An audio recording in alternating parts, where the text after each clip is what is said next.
Missy Heydrich here, and now joined by our head coach and student athlete from the University of Oklahoma, 2023 co-champions in the Big 12, 14-4 a year ago in conference play, 26-7 overall, and a number 5 seed in the NCAA tournament. Joining us, head coach Jennie Baranczyk, third year at Oklahoma, 12th overall as a head coach, and she brought 3 senior student athletes with her. We've got redshirt senior forward Liz Scott, senior guard Nevaeh Tot, and senior forward Skylar Van. Welcome, ladies. Coach, I'm going to start with you.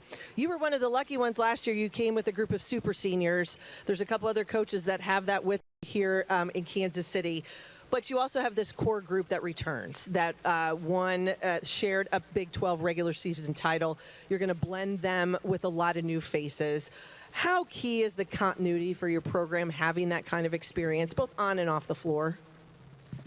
That's like an incredibly loaded question to start, Missy. No, honestly, I think, you think about that super senior class, and I don't know if there was a better story in terms of their first year in the Big 12 conference going 4-14, and then their last year going 14-4 and sharing a title. So pretty awesome. But also the culture and the chemistry of this program is a lot to do with the women that are sitting right up here. And I think, yes, having that chemistry, having that continuity is always huge. But when your leadership can really step up and they believe in this program and they believe in each other, and you were able to see that. And I think the beautiful part of what we're able to do in most games and practices is we play that out on the floor, and you can see that really starting to come. And we're seeing that a lot right now. Some of it looks like turnovers, right? And some missed opportunities. And at the same time, there's some incredible things that are going to happen with this program. Your offensive system, it's built on everyone. They've got green light, but you're also going to have to play some defense, and you got to block out, and you got to do some of those little things. Last year, 84-plus points a game. You've got new faces. How are they integrating? How's it coming along outside of the turnovers that you're seeing in practice? I love it. I love the potential. I love the way that these women are leading this program. I feel like we're getting a lot of great experience right now in practice. I don't know if there's a tougher non-conference schedule that we could have put together, so I'm excited about that too, to really prepare us for a tough conference schedule. I love a lot of our new faces. I think everybody's really blending in. And the best thing about us is the way that we play. We better as the season continues to go. Defense has been a huge focus, and it's been a huge focus for us the last couple of years. Rebounding is always a focus. And then really just the way that we want to be able to play in terms of our pace of play. I think we're really starting to understand that it's not just up and down in the full court, but also movement in the half court. All right, I want to remind everybody out there, if you have a question, please let us know and raise your hand, and we will bring a microphone to you. I'm going to start with some questions for our student athletes. We're going to start with Nevaeh. Nevaeh Tot, you started all 33 games a year ago. The first Sooner to have 3 seasons of 100-plus assists since Morgan Hook, who I know is also a very good point guard at OU. So it's unselfish is a word I think people say about you, and when you have that many assists, that's exactly what I would say to describe your game. But you got to be a quarterback as a point guard. So what is your leadership style like on the floor, but also off the floor, locker room, timeouts, all of those things? How do you explain yourself? I would say I like to be myself. And I always tell my teammates, don't do something you have all eyes are on you. And I would say, always be a leader at all times. Locker room, training room, when you're traveling, on the court. I guess it just kind of comes natural for me. I was kind of always taught at a young age to always be a leader. So, yeah. I think that answered your question. I hope so. Absolutely. But as that point guard, and I always see point guards like quarterbacks. So in this system that Coach talks about, where it's freedom of movement and finding open shots and finding the next pass, making cuts, how do you manage that? How do you direct traffic out front? Well, first, I want to shout out to Jennie. She does a good job, when me and her watch film, she lets me know, oh, look at this, or, oh, you see this. So I would say, just being confident and leading my team, and being confident and knowing the right pass. If my defender steps up, somebody else is open. Yeah. So yeah, that's the way I think of it. That makes total sense, and always good to have good film session. That works. I mean, you can't love a good film. Nevaeh also underestimates her experience. I think she's done an incredible job, and in terms of a pace setter, I think she does a great job of being able to set the pace for our team, and I think she is definitely an example, but she's also a calming factor. Her demeanor is very, very steady. So when she is out on the floor, and we've been in a lot of situations, she has a lot of end-of-game situations, end-of-quarter situations. There's a lot of expectation for her to be able to manage that. It's been really fun to watch her the last couple of years really manage that and have the ball in her hands. So even though we had such experience, the ball starts in her hands and she gets it where it needs to go. And so she's underestimating a little bit of her experience.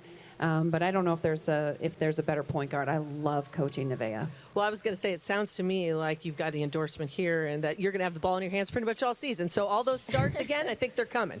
Yeah. So you need to stay healthy. That's one of the other messages. Liz Scott, you started all 33 games a year ago yourself. Your team looks different. A lot of new faces, that integration. What did you focus on in the offseason for your game to be an even bigger piece of this puzzle for your Sooner squad? First thing I'm going to say is my outside shot. You know, I've been in the gym a lot and working on that. And then just taking on the leadership role, helping lead my team. Yeah, that's the biggest two things I done worked on. Is it mid-range? Is it a three-point shot? Where do you see yourself, and where's that comfort level come when you start thinking about that perimeter shot?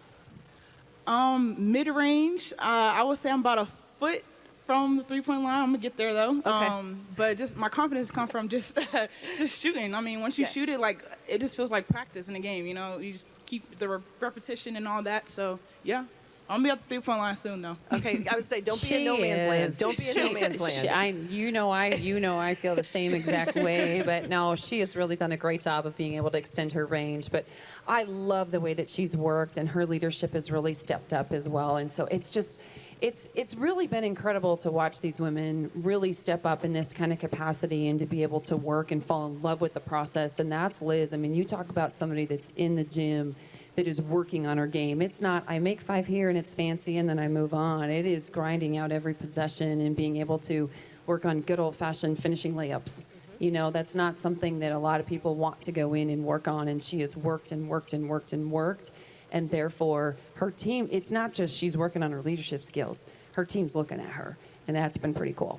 Well, they always say Steph Curry starts with left-handed layups when he gets ready for a game. So if that's something that we should all think about, that might be, you put that in your back pocket. Skylar, the 2-time Big 12 Sixth Player of the Year and a preseason all Big 12 selection for this season. That award, I feel like the Sixth Player of the Year is like a role player award, but you've had huge roles and big time and big possessions in all sorts of games at Oklahoma the last 2 seasons. So where do you see yourself for this team heading into 23-24, and what's Skylar Vann's role going to be this time around? I think my role is just going to be, like they were saying, lead my team and really just do like the little things and really just play together. I feel like the team, we bring the best out of each other, and when you just play and have fun, everything good comes out. So I think always just not overthinking it and just enjoying the moment with my teammates. Coach, you mentioned that non-conference schedule, and it is going to be a hellacious one from the get-go that then leads you into the Big 12. So what are you looking from this group early when you get into some of those battles, whether it's going to be on the road at home or even in neutral sites? Well, I think exactly what Skylar was just talking about doing all those little details and being competitive and rolling up your sleeves and being blue collar, and that's what Sky does every single day. And that's a big reason why we put together the non-conference schedule that we put together, because we've got to be able to test ourselves and we've got to be able to see where we're at. And I know there's a lot of new faces, and part of that's really intentional, because I don't want to wait till we're good or everyone else sees that we're good to go compete on a national schedule like that. I want to be able to test us early, because that's where real true confidence comes from. And we've got to get better, and we know that, and we want to work, and we're not afraid of working. And so we're going to continue to do that. We'll continue to go into every game, because we don't get to pick one opponent that we're excited to play. We don't get to pick one place that we're excited to play. We got to show up every single day, and that's really how we want to be able to build this program. And these women are such a huge part of leading that. Well, congratulations to all of you. It's been a pleasure to talk to you. And I've got to say, right now, the three of you, plus Coach, you're winning the shoe game. That's pretty solid right there. They've got a big win. That's a big one for me. So thank you all. Enjoy the rest of your day. Best of luck this season. We will be on a break, and then we will start the second half of our sessions, and we will begin later on with BYU. Thank you all. I just want to give a shout out to all the media here. So thank you very much for covering our sport, especially on a national level. And also this conference is going to be very, very good this year. It's going to be an exciting year for the Big 12. So thank you so much. Yes, thank you. Thank you.